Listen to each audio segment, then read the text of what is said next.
আসসালামু আলাইকুম সবাইকে স্বাগতম জানাচ্ছি আমার আজকের রেসিপিটি দেখার জন্য।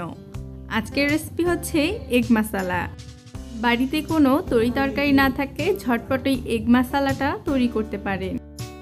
তাছাড়াও রুটি কিংবা পরোটার সাথে এই এগ মশলাটা খেতে কিন্তু বেশ লাগে।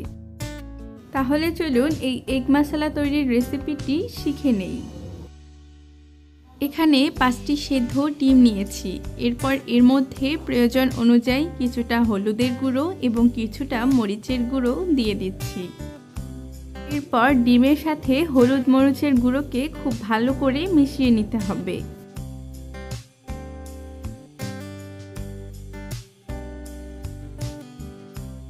মিশিয়ে নেওয়া হয়ে গেলে পাত্রের মধ্যে কিছুটা তেল দিয়ে দিচ্ছি। প্রথম পর্যায়ে কড়াইয়ের মধ্যে শুধুমাত্র ডিম ভাজতে যেটুকু তেল লাগে সেটুকুই দিয়ে দিবেন। তেলটা গরম হয়ে আসলে এর মধ্যে একে একে সব ডিম ছেড়ে দিচ্ছি। এরপর চুলার আঁচটাকে মিডিয়াম টু হাইয়ের মধ্যে রেখে ডিমগুলোকে হালকা ব্রাউন করে ভেজে নিব।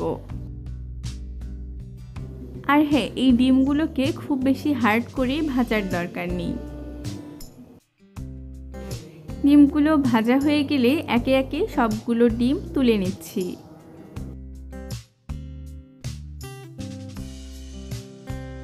এরপর ওই একই কড়াইয়ের মধ্যে আরও কিছুটা তেল দিয়ে দিচ্ছি।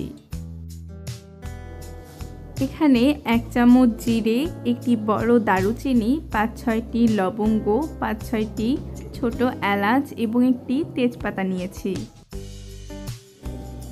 তেলটা গরম হয়ে আসলে এই শুকনো মশলাগুলোকে তেলের মধ্যে দিয়ে দিব। এরপর এগুলোকে তেলের মধ্যে ভেজে নিব যতক্ষণ না খুব সুন্দর একটা অ্যারোমা বের হয়। এগুলো ভাজা হয়ে গেলে এর মধ্যে 1 কাপ পেঁয়াজ কুচি দিয়ে দিচ্ছি। এরপর নেড়েচেড়ে পেঁয়াজের সাথে সবগুলো শুকনো মশলাকে ভেজে নিব।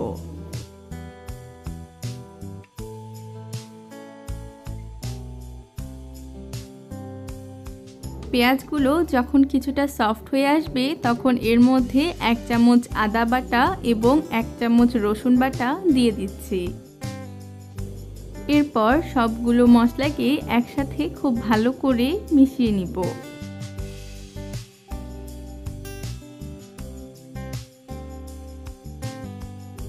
এরপর ভাজতে ভাজতে যখন এই পেঁয়াজগুলো হালকা ব্রাউন হয়ে আসবে তখন এর মধ্যে 1 কাপ টমেটো পেস্ট দিয়ে দিব। এরপর নেড়েচেড়ে টমেটো পেস্টটাকে মশলার সাথে মিশিয়ে নিচ্ছি।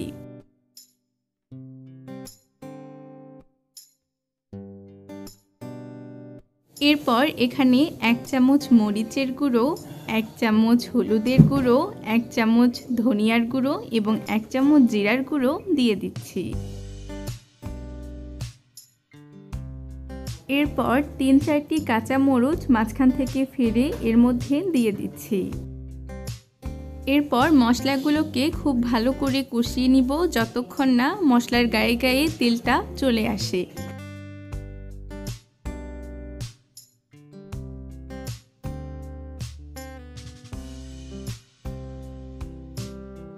কষানো হয়ে গেলে এর মধ্যে 2 কাপ পানি দিয়ে দিচ্ছি। আর এর মধ্যে স্বাদমতো লবণ দিয়ে দিচ্ছি। এরপর সবগুলো মশলাকে নেড়েচেড়ে আবারও কষাতে দিব। যখন পানিটা একটু টেনে আসবে তখনই ডিমগুলো এরকম করে মাঝখান থেকে কিছুটা ছেঁচে নিয়ে তারপর এর মধ্যে দিয়ে দিচ্ছি। এরকম করে প্রতিটি ডিমই 3 ভাগ বা 4 ভাগ করে ছেঁচে তারপর মশলার মধ্যে দিয়ে দিতে হবে। এরপর ডিমের সাথে মশলাগুলোকে নেড়েচেড়ে খুব ভালো করে কষিয়ে নিতে হবে।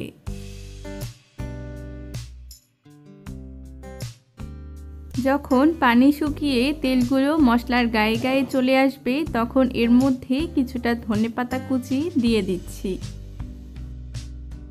এরপর এর মধ্যে কিছুটা গরম মশলাগুলো ছড়িয়ে দিয়ে একটুখানি নেড়ে নিলেই আমাদের এই এগ মশলাটা তৈরি হয়ে যাবে। আর হ্যাঁ, শেষ পর্যায়ে লবণটা চেক করতে কিন্তু ভুলবেন না।